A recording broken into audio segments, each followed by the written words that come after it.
गेली बाई 34 तांदूळ गेली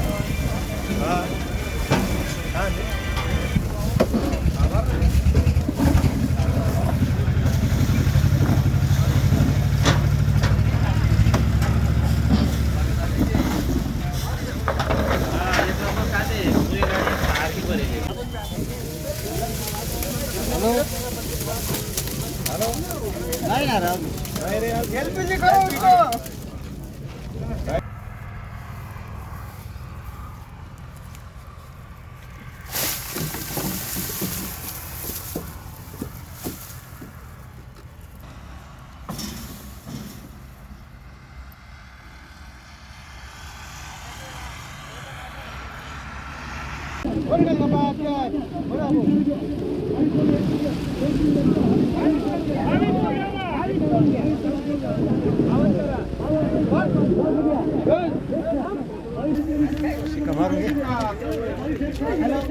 येवल्यात येत राहिले ना तुम्ही काय झाले बरोबर आपले 21.5 अरे मा बार गेलो यायच्या मुलं वाळे नाही माझे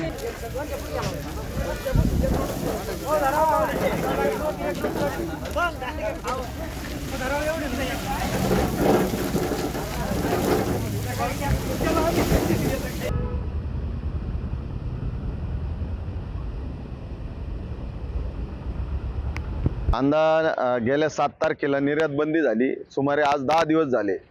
तर मिनिमम आपल्याकडं जिल्ह्याची आवक ही 2 लाख क्विंटलची पर डे.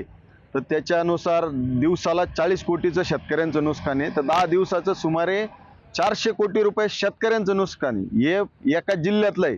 मग आता देशात 5 राज्यात कांदा पिकतो, तर हे किती मोठं नुकसान आहे. सरकारने याचं पण दखल घेतली पाहिजे. आज शेतकरी कुठंतरी अवकाळी आसमानी सुलतानी सर्व सोडून आणि आज सरकारच्या या धोरणामुळं शेतकऱ्यांचे सुमारे 10 दिवसात एक जिल्ह्यात 400 कोटीचं नुकसान झालंय. तर तुम्ही राज्यात विचार करा किती मोठं नुकसान आहे.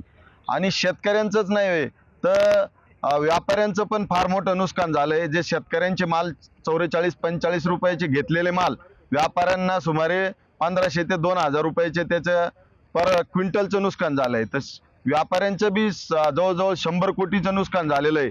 कंटेनर असेल, जो घेतलेला गोडाऊन मध्ये माल असेल, त्यानंतर बांगलादेश बॉर्डर असेल, असे प्रत्येक ठिकाणी मिळून तर सुमारे 100 कोटीचं नुकसान व्यापाऱ्यांचं झालंय. आणि 10 दिवसात शेतकऱ्यांचं 400 कोटीचं नुकसान एक जिल्ह्यात झालंय. तर राज्यात किती असेल आणि देशात ज्या राज्यात कांदे पिकवतो त्या राज्यांचं किती नुकसान आहे. तर सरकारने याची तात्काळ दखल घेऊन निर्यात बंदी उठवावी हीच व्यापाऱ्यांची अपेक्षा आहे. केंद्र शासनाने कांदा निर्यात बंदीचा जो काही 7 तारखेला अचानक निर्णय घेतला, त्या निर्णयामुळं निश्चितच शेतकऱ्यांचं जिल्ह्यातील मोठ्या प्रमाणात नुकसान या ठिकाणी झालंय. आज या ठिकाणी लासलगाव बाजार समिती व उपबाजारांचा जरी आपण या ठिकाणी विचार केला तरी जवळपास आज जी आवक पूर्वी 7 तारखेला 22,000 क्विंटलच्या आसपास होती आणि आवक वाढतच होती आणि भाव पण फार वर नव्हते. अशा परिस्थितीत जेव्हा निर्यात बंदी झाल्यानंतरही कांद्याची आवक वाढते. आज जवळपास 35,000 ते 40,000 क्विंटलची रोज आवक आमच्या लासलगावच्या मुख्य बाजार उपबाजारामध्ये होते. हा विचार केला तरी दिवसाला जवळपास 5 ते 6 कोटी आणि एक 7-8 दिवसाचा विचार केला तर जवळपास म्हणजे 40 ते 45 कोटीचं नुकसान नुसतं लासलगाव बाजार समितीचं या ठिकाणी शेतकऱ्यांच्या कार्यक्षेत्रात जो माल होतो त्यांचं शेतकऱ्यांचं झालंय. तसं जिल्ह्याचा जर आपण विचार केला जवळपास 150 ते 200 कोटी, कारण जिल्ह्यातली आवक जर आपण विचार केली तर रोज 1.5 लाख क्विंटलच्या आसपास आवक या जिल्ह्यामध्ये ज्या काही 18 बाजार समिती आहेत त्यामध्ये होत असते. आणि निश्चित या निर्यात बंदीचा मोठा फटका या ठिकाणी शेतकऱ्यांना बसला आहे.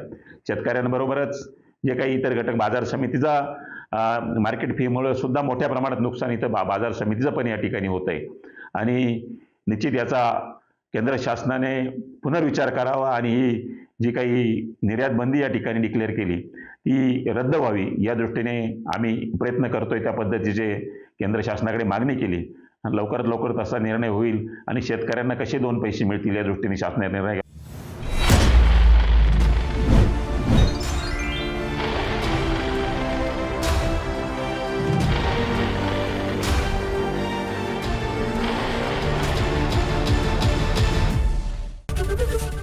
एबीपी माझा, उघडा डोळे बघा नीट.